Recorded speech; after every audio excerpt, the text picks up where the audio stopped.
வழியில் மழைநீர் தேக்கம், வடிகால் சீரமைக்கும் போன்ற தேவைகளையும் பூர்த்தி செய்ய எப்பாடுபட்டாவது போராடி வென்று தருவேன். மற்றவர்களைப் போல இந்த அறுதி அட்டைதாரர்களுக்கு மட்டும் இல்லாமல் தமிழகத்தில் உள்ள அனைத்து குடும்பங்களும் பயனடைவார்கள்.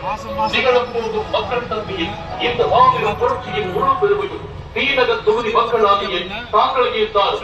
ஆகவே அரசியல் கட்சி சார்புகள் மாறாமல் உங்களின் எளியவனை வெற்றி சின்னமான கப்பல் சின்னத்தில் வாக்களித்து வெற்றி பெற செய்யுமாறு உங்கள் பாதம் தொட்டு பணித்து கேட்டுக் கொள்கிறேன்.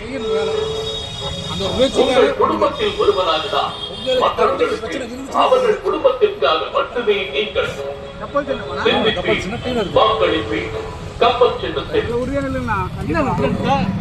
தீநகர் தொகுதி வாக்காளர் பெருமக்களை உங்கள் குடும்பத்தில் வருவதா இந்த என் மணிகண்டனாகிய நான் உங்களிடம் வாக்கு கேட்டு வந்திருக்கிறேன். மற்றவர்களைப் போல 8000, 2000, 2500 என்று நான் பேச வைப்பதில்லை. தமிழ்நாடு எப்பாதையில்